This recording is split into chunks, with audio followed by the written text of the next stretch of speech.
Assalamualaikum dan salam sejahtera. Saya Hafizul Faiz bin Muhammad Rusli, merupakan pelajar OUM bagi kos BIS iaitu Bachelor in Islamic Studies, Islamic Management with Honours yang kini berada di semester 5. Pada hari ini, saya akan membuat satu pembentangan mengenai subjek pengenalan kepada komunikasi, kod subjek ABCC 1103. Topik yang akan dibincangkan pada hari ini berkenaan penyelesaian terhadap cabaran pengguna di Malaysia tentang teknologi komunikasi. Baik, kita akan mulakan. Yang pertama, iaitu apabila kita berhadapan dengan panggilan yang meragukan seperti skamer, apa yang perlu kita lakukan? Yang pertama, kita perlukan aplikasi pengecaman panggilan seperti Truecaller ID. Seperti yang kita ketahui, Truecaller ID ini merupakan sebuah aplikasi yang dapat mengenal pasti panggilan-panggilan yang masuk daripada telefon kita.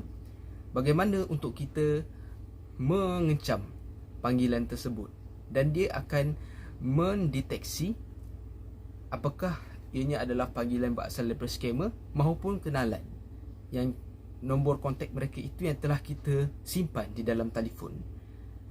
Dan itu merupakan usaha untuk kita lebih mengetahui bagaimana caranya untuk kita mengenal pasti sesuatu panggilan yang meragukan, yang mempunyai niat buruk terhadap kita, seperti scammer.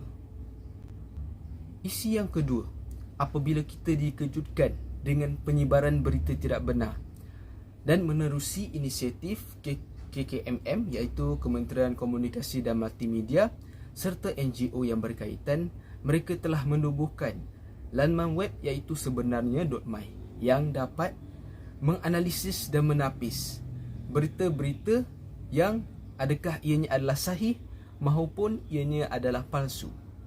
Dan itu adalah usaha yang baik daripada pihak kerajaan dan juga masyarakat setempat bagi melindungi daripada penyebaran berita yang tidak benar, yakni berita palsu yang kini menjadi penyakit dan wabak di dalam masyarakat kita. Dan masyarakat Malaysia juga perlu sentiasa berhati-hati dengan ancaman berita palsu ini kerana ia dapat membawa kesan yang buruk kepada masyarakat di sekitarnya. Bagi isi yang ketiga, iaitu apabila kita kaitan isu penipuan dalam talian iaitu scammer, bagaimana cara kita untuk mengatasi apabila kita menjawab panggilan daripada seorang yang mengaku mereka sebagai wakil daripada pihak bank maupun daripada bank-bank yang terlibat dan juga LHDN.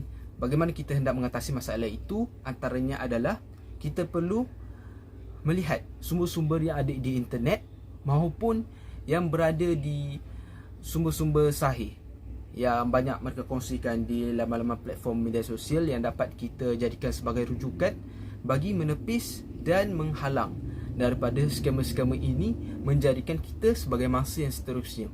Dan kita perlu bijak, kerana pengguna bijak ini adalah yang perlu untuk kesejahteraan masyarakat dan negara di masa akan datang. Isi yang keempat, iaitu apabila kita mengalami cabaran, iaitu apabila sekarang ini banyak pelayaran laman web sesawang yang terlarang seperti pornografi. Bagaimana cara itu kita untuk mengatasinya? Iaitu yang pertama, bagi pelajar sekolah, tidak kira menengah maupun yang rendah, mereka perlu mendapatkan pendidikan seks awal di sekolah yang diterangkan oleh guru-guru yang dengan cara penerangannya yang betul.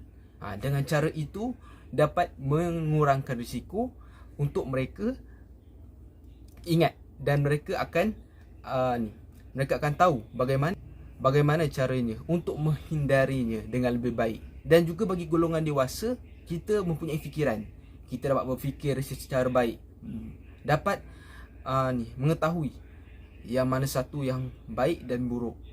Dan apabila kita terlibat dengan ketagihan seperti ini, ianya boleh membawa kerosakan iaitu kepada masyarakat, negara, dan juga menjadi contoh ikutan yang tidak baik bagi generasi yang akan membesar akan datang.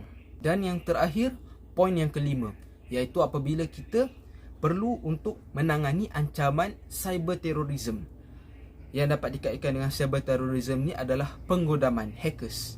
Mereka telah masuk ke dalam sistem peranti komputer kita maupun komputer riba maupun PC dengan mengambil data-data kita yang berharga.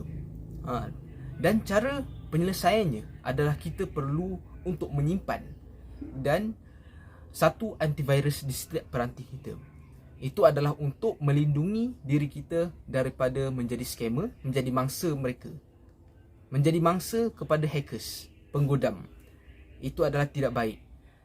Seperti yang kita ketahui, isu penggodaman iaitu hackers ini memang belum ada penyelesaiannya secara total.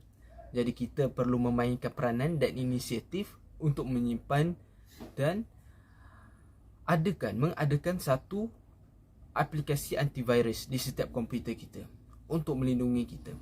Dan hackers ini juga kita perlu untuk sentiasa belajar agar kita tahu tentang teknik bagi mencegah tentang akan datangnya wabak hackers ini. Sekian daripada saya, itu sahaja. Terima kasih.